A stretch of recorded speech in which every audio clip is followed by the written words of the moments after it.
When a bleeding Mafia boss collapses into her empty restaurant on Christmas Eve, she saves his life, never realizing he came looking for her. Before we dive into this story, make sure to subscribe. Snow drifted past the diner windows in lazy spirals, catching the glow of the neon open sign that buzzed weakly in the corner. Emma wiped down the counter for the 5th time, not because it needed cleaning, but because the silence felt too heavy without something to do. Christmas Eve always pressed on her chest like that, soft, quiet, and a little lonely. Most people were home with family, warm lights in their living rooms, presents tucked under trees.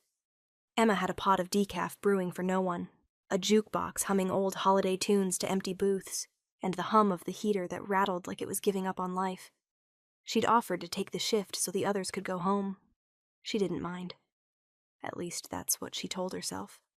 She glanced at the snow collecting against the glass and whispered under her breath, "Merry Christmas, Emma." It sounded hollow. The bell above the door shattered the stillness. Emma jerked upright, dish towel slipping from her fingers. She expected a tipsy traveler or a last-minute customer hoping for pie. What she got instead was a man stumbling through the doorway, snow dusting his dark hair, one hand braced against the counter as he swayed. "Sir, are you all right?" she called, stepping out from behind the register. He lifted his head, and her breath caught. His eyes, deep, dark, and unfocused, locked onto hers with an intensity that didn't match the weakness in his body. He opened his mouth as if to speak, but the sound died on his lips. When he pulled his hand from his side, Emma saw the red smeared across his palm. Blood. Her heart lurched painfully. "Oh my God! Sit down!" she rushed, guiding him toward the nearest booth. He was heavy, his muscles rigid with tension, but he followed her lead like instinct alone moved him. He collapsed into the seat, jaw clenching hard enough to crack. "You're hurt," she whispered. He gave a faint, humorless laugh that dissolved into a grimace. "Just a scratch." The dark stain spreading across his shirt said otherwise. Emma's hands trembled as she reached for the first aid kit under the counter. She'd never dealt with anything more than kitchen cuts and a sprained wrist, but the way he looked, pale, sweating, breath shallow, told her she didn't have time for doubt. "Please don't pass out," she muttered, kneeling beside him. He looked at her then, really looked, his gaze sharpening with something sharper than pain, something like recognition, or disbelief. "You're alone," he said quietly. She blinked. "Yes?" He exhaled through gritted teeth. "Good." "Good?" She didn't understand. Was he dangerous? Was someone following him? Her pulse hammered as she tore open gauze and pressed it against his side. He hissed, grabbing the edge of the table until his knuckles whitened. "Sorry," she breathed. "No," he rasped. "Don't apologize. Just don't stop." His voice had weight, authority wrapped in exhaustion. He seemed like the kind of man used to giving orders, not asking for help. The bell jingled again from the wind outside, making her jump. His hand shot out, gripping her wrist, not hard, but firm, precise. "Nobody else," he murmured. "Tell me nobody else is coming." She swallowed, throat tight. "No one. It's just me." "What happened to you?" His eyes darkened, unreadable. "Wrong place, wrong people." Emma pressed harder on the wound, feeling his muscles twitch beneath her palm. Snow continued to fall outside, peaceful and uncaring, a stark contrast to the storm sitting in her booth. He breathed raggedly, meeting her gaze with a steadiness that sent goosebumps across her arms. "You saved my life by opening that door tonight," he said, voice low and strange. Her heart hammered at the sincerity buried in the pain. "I just work here," Emma whispered. His lips curved into the faintest, bleakest smile. "Not tonight." The neon light flickered overhead as the snow piled higher, and Emma realized that the loneliest night of the year had just become the most dangerous, and the most unforgettable. Emma braced her shoulder against his as she helped him slide lower in the booth, his weight dragging her down with him. He wasn't a small man, not by any stretch, and every muscle under her touch felt tense, coiled, like a predator forced to lie still. He shouldn't have been conscious. Not with that much blood. "Please," she urged, breath shaky. "Let me call an ambulance." "No." His answer cut through the room like a blade. Quiet, but absolute. His hand shot out, gripping her forearm with surprising strength, for someone seconds from collapsing. "No hospitals." "But you're bleeding." "I said no." His voice dropped lower, rougher. "Trust me." Emma froze. Trust him? A stranger who walked in leaking blood at nearly midnight on Christmas Eve? Everything rational inside her screamed that she should run, scream, call the police. Do anything but stay beside the man whose presence filled the tiny diner like a storm about to break. But then he blinked slowly, and the edges of his mask slipped. His eyelids drooped, breath faltering. He wasn't just injured, he was losing the battle to stay upright. The hand gripping her loosened, fingers trembling. Without thinking, Emma slid closer, her hands going to his shoulders to steady him. He felt cold, too cold, beneath her palms. "You're going into shock," she murmured. "You need more pressure on the wound. You need to lie down." His gaze flicked to hers, dark and burning with something unspoken. A warning, yes, but also a plea. It softened something in her chest. "I can't lie down," he rasped. "If I do, I won't get up again." Her breath hitched. "Then let me help you stay awake." A faint smirk ghosted across his lips, but it was gone as quickly as it came. "You shouldn't want to help me." "I don't want to watch someone die," she whispered. He stared at her, really stared, as if her answer was something he hadn't heard in a long time. Maybe ever. His eyes were impossible, sharp and commanding one moment, then flickering with exhaustion and something almost vulnerable the next. His lashes lowered, and she worried he was drifting. Hey, she said quickly, tapping his cheek lightly. "Don't go to sleep. Look at me." His eyes opened again, and the force of his gaze hit her like a physical thing. "You're not safe," he murmured. Emma frowned. "What does that mean?" He swallowed, jaw tightening. "If anyone followed me," his fingers twitched toward the entrance, "they can't find me here." Emma felt a chill curl down her spine that had nothing to do with the winter wind clawing at the door. "Who are you?" His lips parted as if to answer, but instead he exhaled shakily, a sound edged in pain. "Not someone you want to be alone with." "Too late for that," she said gently. A low, strained chuckle escaped him. "You should have run the moment I walked in." "Maybe," she admitted. "But I didn't." He shifted, grimacing. "Why?" Emma didn't know how to explain it. She didn't know why her fear kept tangling with something warm, something stubborn. The truth slipped out before she could polish it. "Because you looked like you needed someone." His eyes softened, fractionally, dangerously, before they hardened again. He reached for her wrist, not gripping it this time, just resting his fingers there as though he needed the contact to stay grounded. "Don't be kind to me," he whispered, voice fraying at the edges. "Not this kind. You don't understand what you're inviting." She swallowed. "Then explain it." He held her gaze for a long, tense second. "I can't," he said. "Not while I'm bleeding all over your floor." Emma glanced down at the spreading crimson stain, panic rising. "Then let me fix that." His smirk returned, a ghost of it, faint but real. "Bossy." "You're dying." "Still bossy." She grabbed more gauze from the kit and pressed it to his side before she lost her nerve. He sucked in a sharp breath, jaw clenched tight, one hand slamming against the table to keep from crying out. Emma felt the warmth of his blood seep through her fingers, and her stomach tightened. Not with disgust, but fear. For him. He exhaled slowly, eyes returning to hers, dark and unreadable. "You're either very brave," he murmured, "or very foolish. Maybe both." His breathing hitched again. Sweat dotted his brow. He was slipping. But before he did, his fingers wrapped lightly around her wrist again. An anchor, a promise, a warning all at once. "Don't let go," he whispered. Emma didn't know why those words sent heat rushing through her chest, but she nodded. "I won't." His eyes shuddered, his body sagging as consciousness finally began to drag him under.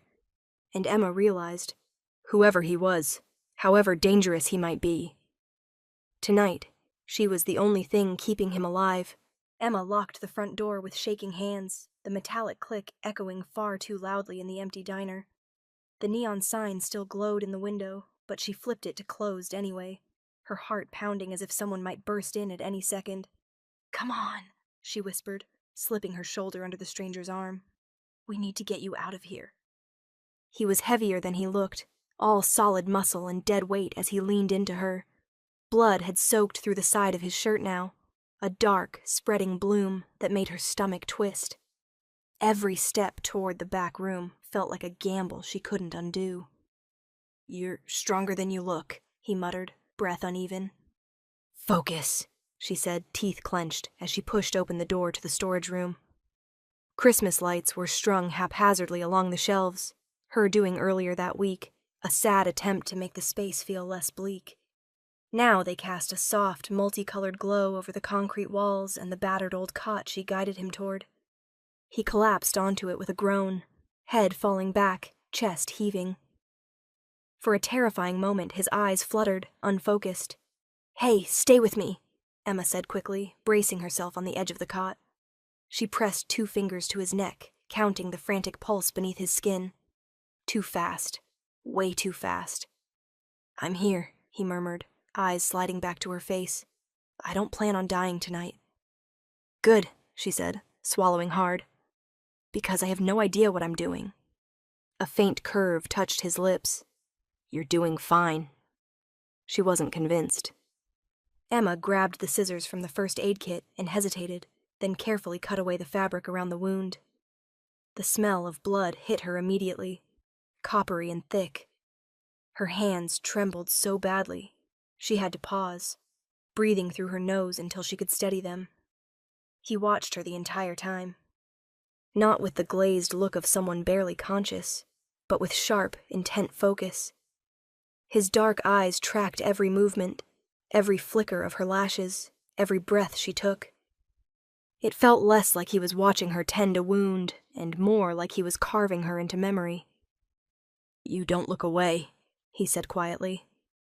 She glanced up, startled. "What?" "Most people can't look at blood," he continued, "or pain. They flinch." Emma shrugged weakly. "I grew up helping my mom with my brothers. Scraped knees, broken noses. You learn to deal." "Still," he murmured, eyes narrowing slightly. "You don't look away." She pressed gauze to his side, and he sucked in a breath, muscles going rigid beneath her hands. She felt it then, the sheer control it took for him not to make a sound. "Sorry," she whispered. "Don't be." His voice was rough, but steady. "I've had worse." Her stomach twisted. "That's not comforting." His lips quirked faintly. It wasn't meant to be. She cleaned the wound as best she could, hands moving on autopilot now, fear replaced by determination. Every time she leaned closer, she was acutely aware of how close they were. His breath brushing her cheek, the heat of his body seeping through the thin barrier of her sweater. "You still haven't told me how this happened," she said quietly. His gaze slid away for the first time, fixing on the string of Christmas lights above them. Red, green, gold. The colors reflected in his eyes, softening them in a way that made her chest ache. "Wrong place," he repeated. "Wrong timing." "That's not an answer." "It's the only one you're getting." She frowned but didn't push. Something told her that pressing him now would only shut him down completely. Whatever truth he was hiding sat heavy on his shoulders, and she wasn't sure she wanted to know it, at least not yet. She wrapped the bandage tightly, securing it with tape. Her fingers brushed his skin more than once, each accidental touch sending an unexpected jolt through her. She tried to ignore it. "There," she said softly. "That should slow the bleeding." He exhaled, relief flickering across his face before he masked it again. You just saved me a lot of trouble. She gave a small, shaky smile. Merry Christmas.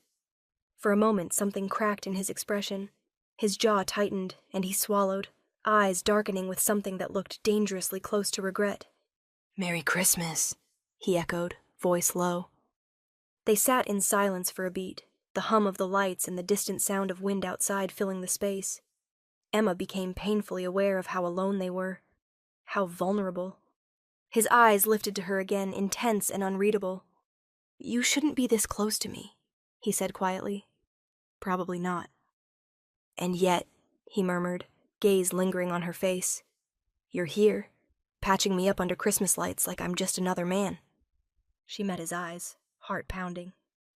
Aren't you? Something dark and dangerous flickered in his gaze. No, he said softly. But tonight, you're the only one who doesn't see that. And Emma realized with a chill that had nothing to do with the cold, that whatever she had just stepped into, it was already too late to walk away. The bandage held. Emma noticed it the moment she finished cleaning her hands at the sink in the back room. The bleeding had slowed to a stubborn seep instead of a steady flow, and the man, no, the stranger, was breathing more evenly now, his shoulders no longer rising with quite the same strain. She turned back toward him, drying her hands on a paper towel. He was sitting upright against the wall, long legs stretched out in front of him, one arm braced casually at his side, as if he hadn't come within inches of bleeding out on her floor less than an hour ago. Too calm. That was the word that kept circling her mind. You should rest, she said quietly, at least for a little while. He looked up at her, eyes sharp despite the pallor of his skin. The pain was still there. She could see it in the tension of his jaw, the way his fingers curled slowly, deliberately. But it was controlled, mastered. I will, he replied. For a moment. Something about the way he said it made her think he didn't often allow himself moments. Emma hesitated, then sat down on the edge of a crate opposite him. The Christmas lights hummed softly above them, casting warm colors across his face, softening lines that looked carved by a harder life than she could imagine. You never answered my question, she said. Who you are. His gaze lingered on her for a long beat, as if weighing something, measuring her. Not like a threat, but like a decision. You really want to know? He asked. Her pulse skipped. I think I deserve to. A corner of his mouth twitched. Fair. He shifted slightly, careful of his injury, then lifted his eyes to hers again. When he spoke, his voice was steady, unflinching. My name is Dominic Caruso. The words landed like a physical blow. Emma felt the air leave her lungs.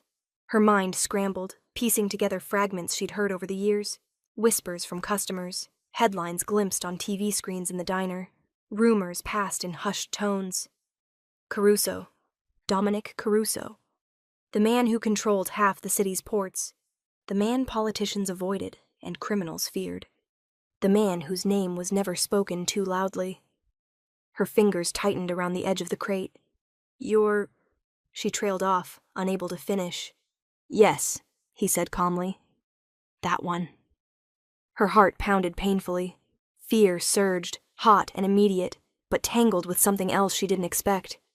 Confusion. Disbelief. Because the man sitting across from her didn't look like a monster. He looked tired, bleeding, human. You should be terrified right now, Dominic continued, studying her face. Most people are when they hear that name. She swallowed hard. I'm processing. A low, quiet sound escaped him, almost a laugh. That's generous of you.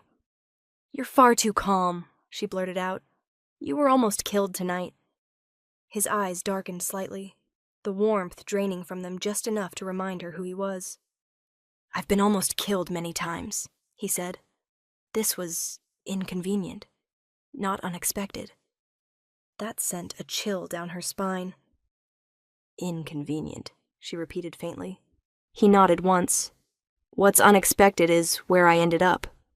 Emma's brows knit together. You didn't just stumble in here? His gaze lifted to the doorway that led back to the empty diner, to the soft glow of Christmas lights reflecting in the stainless steel surfaces. No, he said quietly. I knew this place would still be open. Her heart skipped. How? I watch patterns, he replied simply. This diner closes later on holidays. One staff member. Always the same one. Her breath caught. You knew I'd be here. Yes, the word hung between them, heavy and intimate and dangerous. You were watching me? She whispered. Not like that, he said immediately, then paused. Not at first. 1,000 questions crowded her mind, but one cut through them all. Why?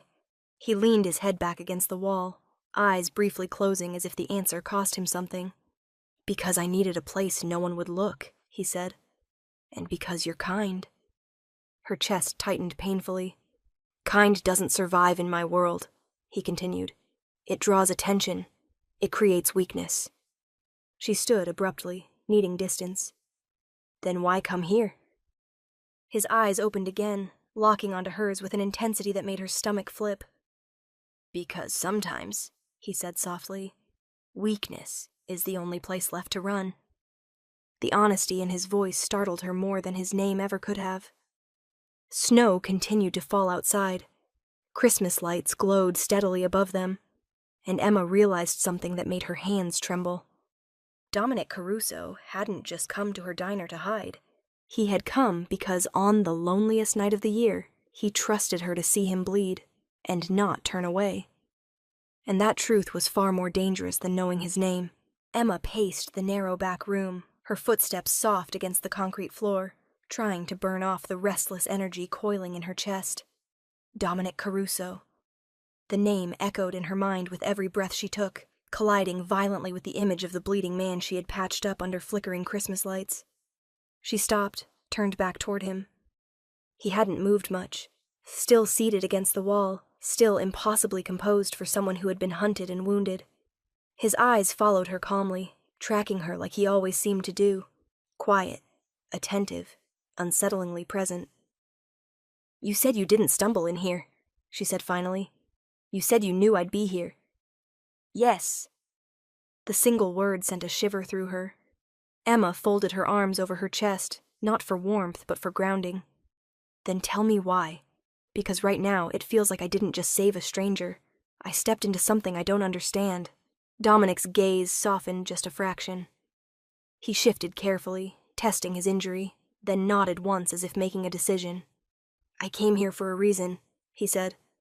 Her pulse quickened. What reason? You. The word landed quietly. He didn't raise his voice, didn't dramatize it, and somehow that made it infinitely more dangerous. Emma shook her head. You don't know me. I know enough, he replied. I know you close alone every holiday. I know you don't rush customers out even when you're exhausted. I know you wipe the same counter twice when you're nervous. His eyes flicked briefly to the stainless steel surface behind her. Like you did tonight. Her breath caught. That's not... She stopped, swallowed. How long? Weeks. The room felt smaller. The lights hummed louder. You watched me? She asked again, more sharply now. I observed, he corrected calmly. There's a difference. Her laugh came out thin and brittle. That's supposed to make me feel better? No, he admitted. It's supposed to be honest. She searched his face for mockery, for manipulation, but found neither. Just certainty, and something else beneath it, something unsettlingly earnest. Why me? She whispered. Dominic exhaled slowly. Because you're alone. Her shoulders stiffened. I'm not... You are, he said gently, but firmly. You work nights. You walk home alone. You don't have anyone waiting for you when you lock that door. His eyes darkened. Men like me notice patterns and vulnerabilities. Fear flared in her chest. So I was a target? No. His voice sharpened, cutting that thought down instantly. Never that. Then what? He held her gaze steadily, You were a refuge. The word stunned her. I needed somewhere no one would expect, he continued. Somewhere untouched by my world. Somewhere run by someone who wouldn't ask questions. Someone kind enough to help, but strong enough not to break. Emma's throat tightened painfully. You don't get to decide that about me. His lips curved faintly, not amused, but thoughtful. You decided it yourself. When you didn't scream, when you didn't run, when you pressed your hands into my wound and told me to stay awake. She looked down at her hands, suddenly hyper-aware of them. You didn't treat me like what I am, Dominic said quietly. You treated me like a man who needed help. Her chest ached. That doesn't mean I want to be part of your life. I know.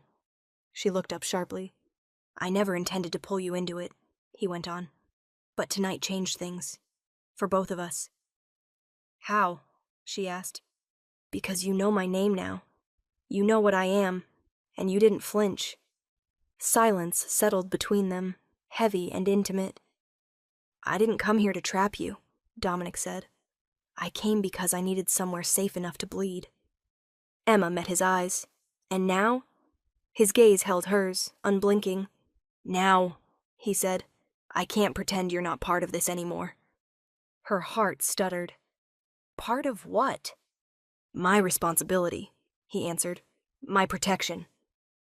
A chill slid down her spine. I didn't agree to that.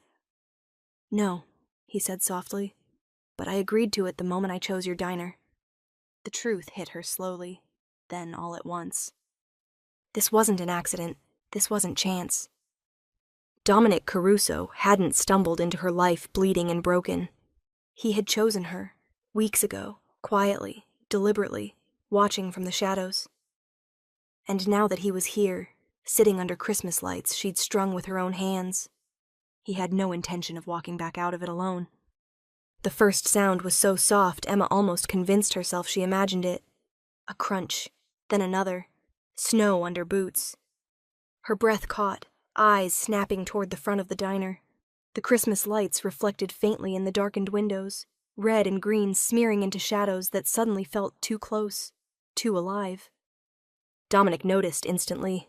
His entire body changed, subtle, terrifying. The fatigue vanished from his posture, pain locked behind iron control. His head tilted slightly, listening, eyes narrowing with lethal focus. How many? He murmured. Emma's heart slammed against her ribs. I don't know. Another crunch outside. Slower now. Careful. Dominic pushed himself to his feet despite the injury, jaw clenched hard enough that she could see the muscle jump. Before she could protest, his hand closed around her wrist and pulled her toward him. Not rough, not frantic, but decisive. Lights, he whispered. She understood instantly. Emma reached up with trembling fingers and clicked them off one by one. The diner fell into dimness, lit only by the faint glow of the Christmas tree in the corner and the moonlight filtering through snow clouds. Shadows slid across the windows. Emma's pulse roared in her ears. Dominic moved her backward, placing himself between her and the glass, his body a wall of muscle and intent. He backed them into the narrow space between the counter and the back hallway, one hand braced against the counter, the other firm at her waist. Stay behind me, he said quietly. Not a request, a command. Her back pressed into his chest as he guided her there, shielding her completely. She could feel his breath against her hair, steady despite the danger, his heartbeat strong and controlled against her spine. Dominic, she whispered, fear threading her voice. They're here for you. Yes, he said calmly. And now they've found you too. Her stomach dropped. Outside, a shadow paused directly in front of the window. A hand brushed the glass, wiping snow away in a slow, deliberate motion. Emma's breath hitched. Dominic's arm tightened around her, drawing her closer, tucking her head beneath his chin, so her face was hidden from view. Don't look, he murmured, no matter what you hear. The door handle rattled. Once, twice. Emma flinched, fingers digging into his coat. He didn't move an inch. "Caruso," a voice called softly from outside. "We know you're in there." Dominic's lips brushed her temple as he leaned down just enough to whisper, "They won't come in. Not yet." "How can you be sure?" she whispered back. "Because they're afraid of me," he replied. "And curious about you." That made her blood run cold. The shadow shifted again, joined by another. 2 silhouettes now, pacing past the windows like predators circling prey. "You shouldn't have come alone," the voice continued. "But then, you always did like taking risks." Dominic's jaw tightened, his breath warming her ear. "If they enter, you run. Down the back hall. There's a door behind the storage room." "I'm not leaving you," Emma whispered fiercely. His hand tightened at her waist, fingers pressing in as if grounding himself. "You will," he said quietly, "because I won't have you hurt for my mistakes." His words settled heavy and intimate between them. The door handle rattled again, harder this time. Emma squeezed her eyes shut. Seconds stretched, then sirens in the distance. Faint. Far away. But enough. The shadows stilled. One lingered at the window, head tilting as if trying to see past Dominic's body, past his claim. "We'll be in touch," the voice said calmly.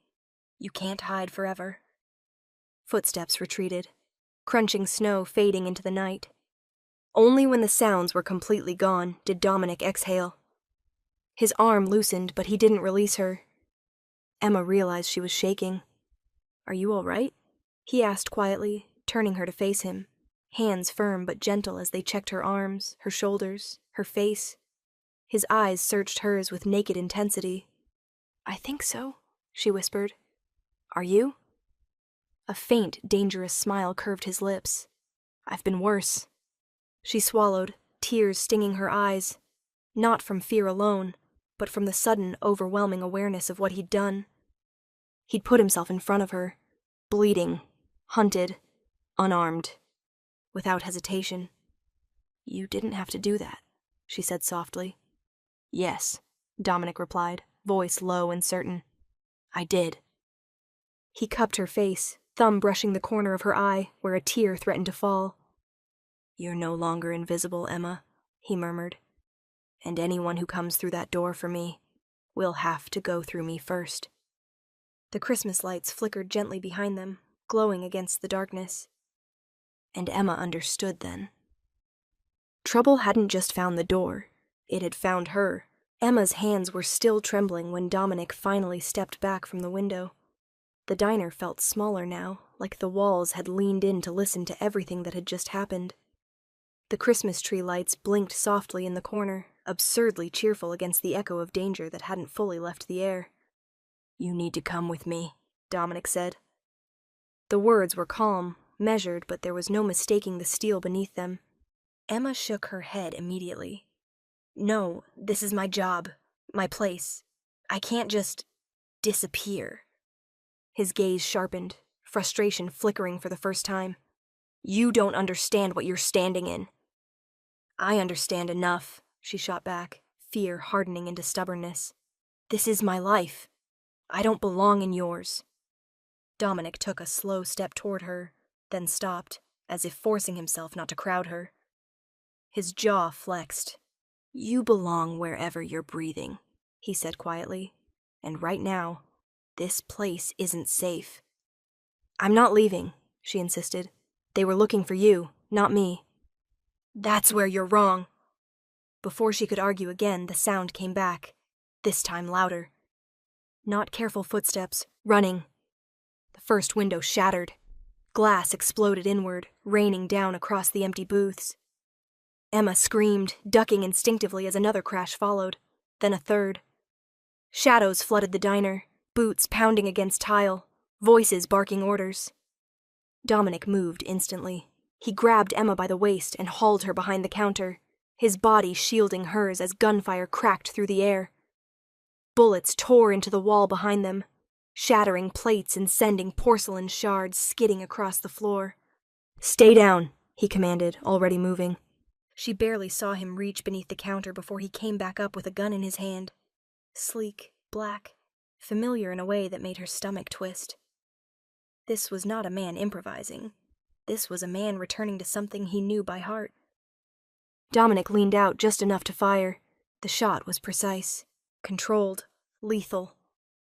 A man went down with a cry. Another rushed forward, and Dominic didn't hesitate. He moved fast, fluid like violence was a language he spoke fluently. He disarmed one attacker mid-stride, slammed him face first into a table, and fired again without breaking rhythm. Emma pressed her hands over her mouth, eyes wide, frozen between horror and awe. This was the Dominic people whispered about. Not the bleeding man under Christmas lights, not the quiet voice asking her to stay awake. This was power stripped of mercy. The gunfire stopped as suddenly as it had started. The remaining attackers fled, boots scrambling over broken glass and snow. Silence crashed down, heavy and ringing. Dominic stood in the center of the diner, chest rising and falling, gun still raised. Blood from his wound seeped through the bandage again, dark against his shirt, but he didn't seem to notice. His head snapped toward Emma. He crossed the distance in seconds, kneeling in front of her, hands firm but gentle as they gripped her arms. "Are you hit?" he demanded. "Emma, look at me. Are you hurt?" She shook her head rapidly, tears spilling over. I don't think so." He exhaled, a sound that was half relief, half restraint. His forehead dropped briefly to her shoulder, just for a second, long enough for her to feel how close he'd come to losing control completely. "I told you," he murmured, voice rough. "I told you this place wasn't safe." She stared at him, heart pounding. You killed them." "I protected you," he corrected softly, pulling back just enough to look at her. His eyes were dark, intense, unapologetic. "There's a difference." Sirens wailed in the distance now, real this time, closing fast. Dominic stood and extended his hand to her. It wasn't a command. It wasn't force. It was certainty. "You're coming with me," he said. "Not because I want to control you. Because I refuse to let you die for my enemy's curiosity." Emma looked around the ruined diner. The shattered windows, the blood on the floor, the Christmas lights flickering bravely through it all. Then she looked at him. At the man who had stepped in front of bullets for her. At the monster who had just proven every rumor true. And still knelt to make sure she was breathing. Her hand slid into his. "Okay," she whispered. Dominic closed his fingers around hers, solid and unyielding. And as he led her into the cold night, Emma understood one terrifying, undeniable truth. She hadn't been protected by accident. She had been claimed in the dark. The elevator ride was silent except for the soft hum of machinery and the distant echo of sirens far below. Emma stood with her arms wrapped around herself, Dominic a solid presence at her side. He'd draped his coat over her shoulders without asking, the fabric still warm from his body, smelling faintly of leather, snow, and something darker she couldn't name. The city fell away beneath them as the elevator climbed. Each floor felt like another layer separating her from the life she'd known just hours ago. The diner, the snow, the blinking Christmas lights. It all felt unreal now, like something she'd dreamed instead of lived. When the doors finally slid open, Emma stepped into a space that stole her breath. The penthouse was vast but understated, all glass and dark wood and muted light. Floor-to-ceiling windows wrapped around the living area, revealing the city stretched out below like a constellation of gold and white. There were no garish displays of wealth, no excess. Everything here was controlled, intentional, restrained. Like Dominic himself. "Sit," he said gently, guiding her toward a couch near the windows. "I'll take care of this." She realized he meant his wound when she saw the faint grimace he tried, and failed, to hide as he moved. Blood had soaked through the bandage again, darker now. "You need stitches," she said automatically, her fear giving way to the instinct to help. He glanced at her, something unreadable flickering through his eyes. "I know." She followed him to a smaller room off the main space, clearly a private medical suite. He sat on the edge of the table without protest as she carefully removed the makeshift dressing. The injury was ugly but clean, the kind of wound inflicted by someone who knew exactly where to aim. "You could have gone to a hospital," she said quietly as she cleaned it. "I could not," he replied just as softly. "Not tonight." She worked in silence for a moment, then couldn't stop herself. "You said you came to the diner on purpose." His jaw tightened slightly. "Yes." Emma looked up. "Why?" Dominic met her gaze fully then, and something in his expression shifted. The sharp edges softened, not into weakness, but into something raw, more dangerous somehow. "I've been watching that place for weeks," he admitted. "Not because of business, because of you." Her hands stilled. "Me? You close alone every Christmas Eve," he said. "You hum while you clean. You give free pie to people who look like they need it more than they need dignity. You never rush anyone, even when you should." Emma swallowed. "That's creepy," she said weakly. He huffed a quiet, humorless breath. "I know how it sounds." "Then why?" Dominic leaned back slightly, careful not to pull away from her touch completely. "Because my world is cold," he said. "Calculated. Everything has a cost. Everyone wants something. And I don't." "You didn't," he said simply. "Not from me. Not ever." Her chest tightened. "When I was bleeding out in an alley tonight," he continued, "I didn't think about my men, or my enemies, or the deals waiting to be closed." She finished securing the bandage, her fingers brushing his skin. "What did you think about?" "You," he said without hesitation. "The warmth of that stupid diner. The way you look people in the eye like they matter." Silence filled the room, thick and intimate. "That's why I came," he went on. "I needed somewhere safe, somewhere real, and I knew, if I walked through your door, you wouldn't turn me away." Emma sat back on her heels, stunned. "You barely knew me." "I knew enough," he said, "and tonight proved it." She looked around the penthouse again, suddenly seeing it differently. Not as a fortress, but as a refuge built by someone who didn't know how to let anyone inside. "This is a safe house," he added quietly. "For you. No one knows you're here." "And after?" she asked. Dominic's gaze dropped to where her hands rested in her lap, then rose slowly back to her face. "After, we'll see." The honesty in his voice scared her more than any threat could have. Outside, snow began to fall again, soft and relentless, brushing against the glass like a secret being kept. Emma realized then that Dominic Caruso hadn't just come to her diner to survive. He'd come because, somewhere deep inside, the man everyone feared was desperate for warmth. And now that he'd found it, he wasn't going to let it go. Emma woke slowly, wrapped in unfamiliar warmth. For a moment, she didn't know where she was. The bed was too large, the sheets too soft, the quiet too complete. Pale winter light filtered through sheer curtains, painting the room in silver and gold. Snow drifted lazily past the windows, the city hushed beneath it. Then she heard it. A faint clatter, a muttered curse, the unmistakable sound of something being dropped. Emma pushed herself upright, heart thudding. Not in fear this time, but curiosity. She slipped from the bed, Dominic's coat still folded neatly over the chair where he'd left it for her, and padded barefoot toward the sound. The kitchen came into view, and she stopped short. Dominic Caruso stood at the stove. Not bleeding, not furious, not surrounded by men with guns. Just standing there in a dark t-shirt, sleeves pushed up, hair slightly rumpled, staring down at a frying pan like it had personally offended him. There was a plate of unevenly cut fruit on the counter. Toast, some of it a little too dark. A carton of eggs opened beside the stove. The faint smell of coffee hung in the air. He looked human, almost shy if she dared say it.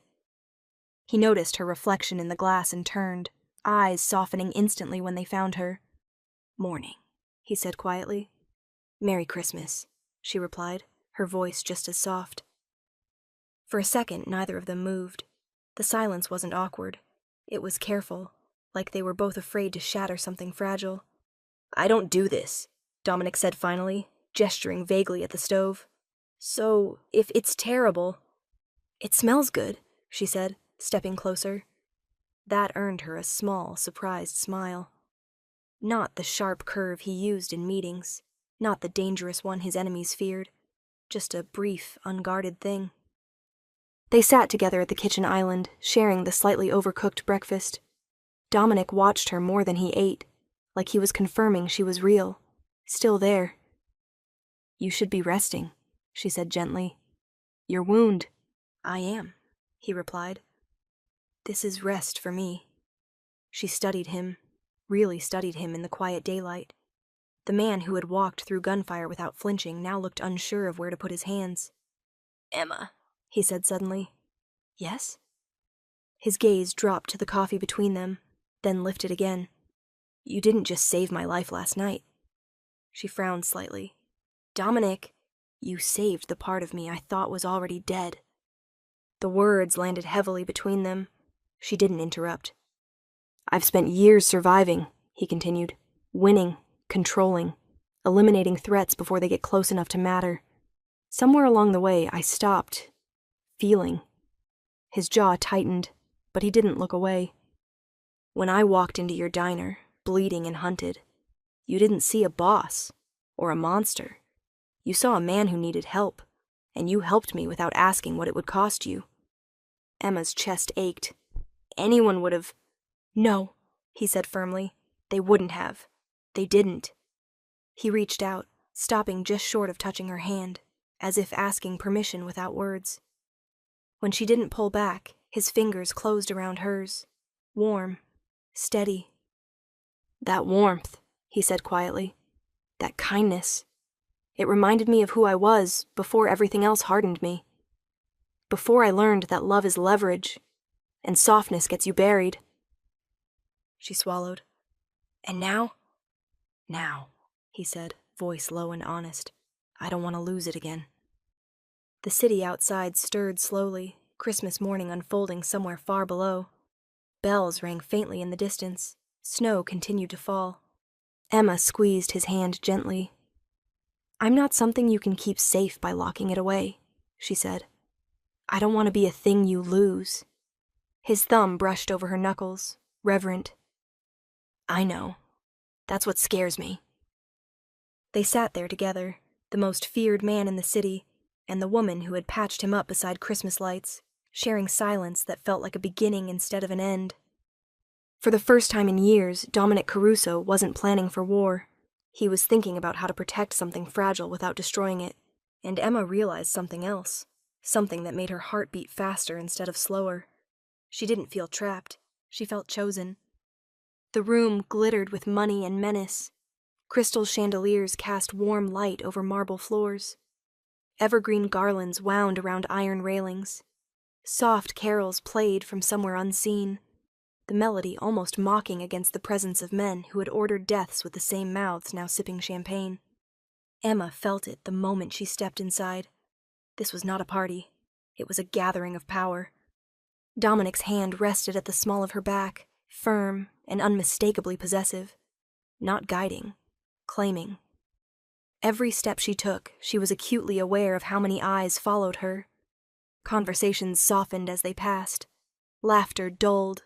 Respect and fear hung thick in the air. She wore a simple black dress Dominic had sent that morning. Elegant, modest, nothing flashy.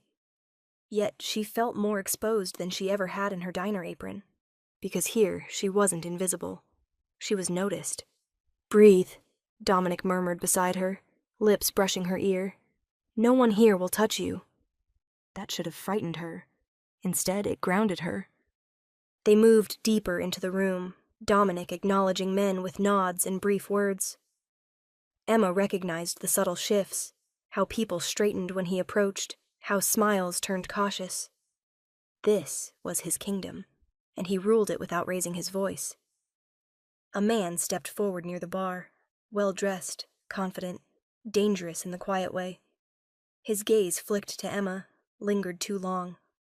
"Didn't know we were bringing civilians now," he said lightly, though the test in his tone was unmistakable. The room seemed to pause. Dominic stopped walking. Slowly, deliberately, he pulled Emma closer until her side was flush with his arm sliding around her waist like it belonged there. She felt the subtle tension ripple through him. Not anger yet, but warning. He didn't raise his voice, didn't smile. "She patched me up," Dominic said calmly. "She saved me." The man blinked once. Dominic's grip tightened just enough that Emma felt it. Not painful, not rough. Reassuring. Final. "She's mine now." Silence fell heavy and absolute. No one questioned him. No one laughed. No one argued. The man who had spoken lifted his glass in a stiff gesture of acknowledgement and stepped back into the crowd without another word. Emma's heart pounded, not with fear, but with the weight of what had just happened. She was marked, not with ink, not with threats, with words spoken in a room where words decided who lived comfortably and who didn't live at all. Dominic leaned down slightly. "If you want to leave," he said quietly, "we leave." She looked up at him, really looked, at the man who had stumbled bleeding into her diner, who had let her touch his wounds, who cooked her breakfast awkwardly and watched her like she was something precious and breakable, who now stood unchallenged in a room full of predators, placing himself between her and the world without hesitation. "I don't," she said. His eyes searched her face as if looking for doubt, for fear, for regret. He found none. A corner of his mouth curved, not into a smile, but something close, something private. "Good," he said. The rest of the night passed in a blur of soft conversations and careful distance. No one approached her directly. No one questioned her place. Wherever Dominic moved, she moved with him, his hand never leaving her waist, his presence a shield she hadn't realized she'd been craving. At one point, his fingers brushed hers, a silent check-in. She squeezed back. Later, when snow fell outside again and the city glowed with Christmas lights, Dominic guided her onto the balcony overlooking the street. The cold air bit gently at her skin. "You don't belong to this world," she said softly, staring out at the lights below. "No," he agreed. "But it belongs to me." She turned to him. "And me?" His gaze softened, not weakened, focused. "You belong where you choose," he said. "I won't cage you, Emma. I won't force you. But I will protect what chooses to stay." She stepped closer, closing the small space between them herself this time. "Then I'm choosing," she said. His hand came up, cupping her face with reverence that contradicted everything people feared about him. His thumb brushed her cheek, slow and certain. "Merry Christmas," Dominic murmured. And in the glow of city lights and falling snow, Emma understood the truth fully at last. She hadn't just patched up a wounded man. She had stepped into a life that would never let her fall again, and for the first time, she didn't want to walk away.